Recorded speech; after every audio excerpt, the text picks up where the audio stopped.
Hey everyone, welcome to Gastromania. If you're new here, I upload 2 weekly recipes, so be sure to subscribe for more. Today, I'll be presenting Char Siew or Chinese BBQ pork. This is one of my personal favorites. Smash the like button and comment down below if you love Char Siew. My recipe contains 100% natural ingredients and I do not add any food colorings to obtain the red hue of the Char Siew. Once you're able to make this, I'm sure you'll stop buying it outside. Let's get into this recipe. We begin with the marinade. If you are pressed for time or do not want to prepare it yourself, you can go for the Lee Kum Kee Char Siew sauce. I've tried it myself and found it to be very close for this recipe. First, you will need 2 fresh ingredients, 2 tablespoons minced garlic and about 5 shallots. Please make sure to use the smaller variety instead of the long ones. The shorter variety has more intense flavour packed into it. First, mince up these fresh ingredients. Once you have chopped all the fresh ingredients, put them into a large sealable container or Tupperware. Please use a larger container so that all the pork can be spread out evenly. Let's start adding other seasonings. First, we have red yeast rice. Red yeast rice is a type of grain that is naturally red in colour. They provide the intense colour that authentic Char Siew has.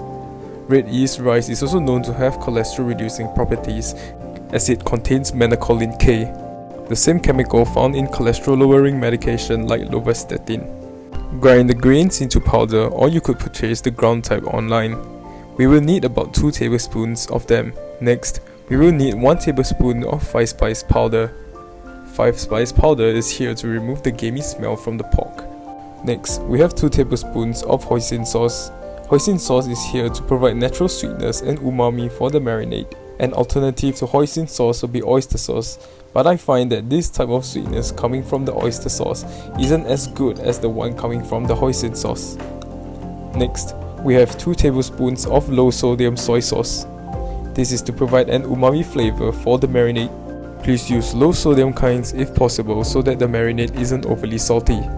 Next, we have 3 tablespoons of honey. Honey is present to give the sauce a natural sweetness that isn't overpowering. I would prefer using this over fine white sugar.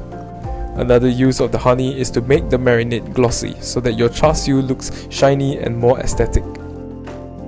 Lastly, we need 2 tablespoons of Chinese rose wine or 玫瑰露酒. This is an essential part of Char Siew marinade and it provides the iconic taste found in Char Siew that is rare in any other dish. If you are unable to find this Chinese rose wine, you can also use Chinese cooking wine, but you will find the Char Siew slightly lacking. I'm not sure what brand this is, but most Chinese rose wines will work. Please take note that this is not rosé as it has alcohol content of around 53%. Give the marinade a good mix and ensure that all the honey dissolves into the solution.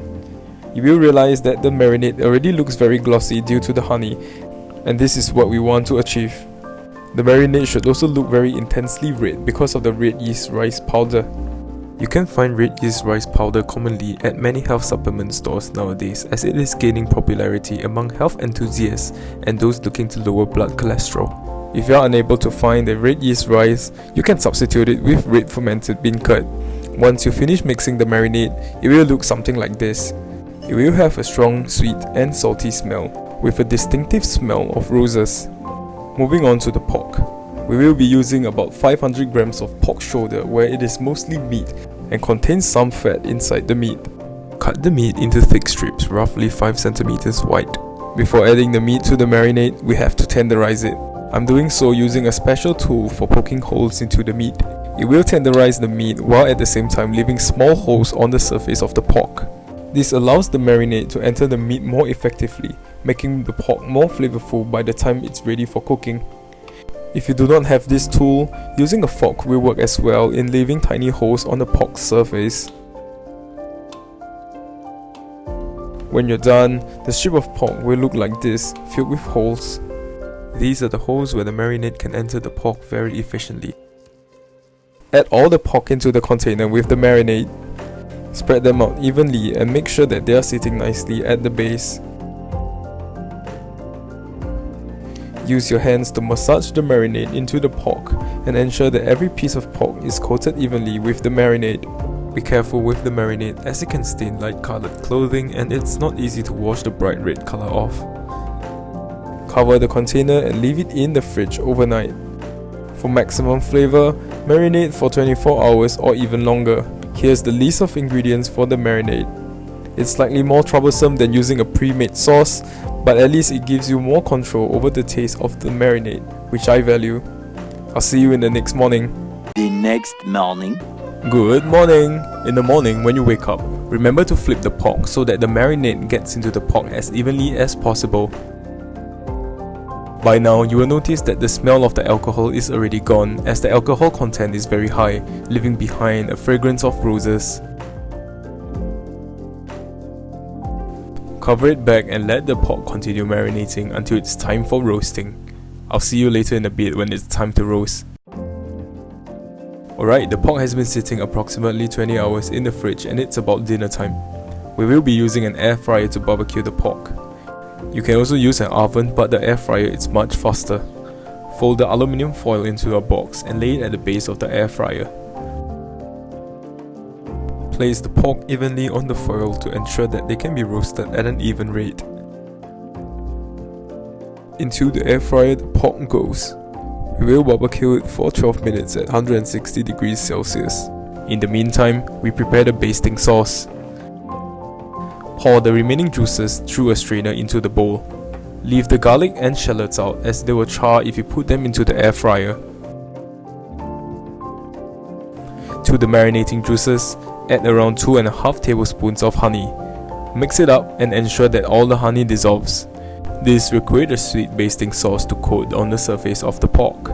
The extra honey will thicken up the sauce and make it easier to apply onto the meat. At the same time, it will prevent the meat on the inside from drying out too fast, ensuring that you have succulent meat for consumption later.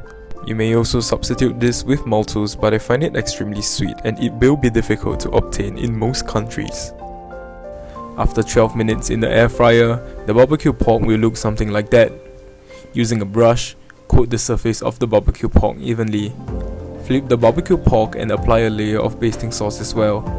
You want to apply a thick layer over the pork so that it has a sweet exterior. Do not worry if the upper layer initially looks burnt. The marinade chars very easily and is meant to have some slightly burnt parts. In fact, these parts are my favorite as it is very flavorful. Once basted, the pork goes back into the air fryer. You will repeat the process of roasting and basting for 3 more times. My guide for each of the 4 roasts is 12 minutes at 160 degrees for the first 2 and 8 minutes at 180 for the last 2. You will have to watch out for the coloration and doneness of the pork and adjust accordingly, as cooking times will vary for different air fryer models. At the end of the roasting, your char siu should look something like this. Remove them from the air fryer and let it cool for about 15 minutes before cutting. I know you're excited to bite into it, but cutting it while it's still hot will cause its juices to flow out and leave you with dry char siu. In the meantime, don't forget to use a clean brush to remove all the remaining sauces inside the aluminium foil and apply them onto the cooling char siu. These sauces are full of flavour after roasting for so long. After 15 minutes, remove the char siu and slice them at an angle to make the individual pieces look longer and more aesthetic. Don't forget to reward yourself by eating the ends of the roast pork since you are the chef and have been preparing this for almost 1 day by now. Serve them with cucumbers to balance out the meatiness from eating so much pork. I promise that your friends and family will be impressed by your efforts. Thank you for staying till the end of today's episode. If you found this recipe helpful, consider subscribing for 2 videos uploaded on Wednesdays and Saturdays. The next episode will be on Ngoh Hiang or Wu Xiang, and I'll catch you on that episode.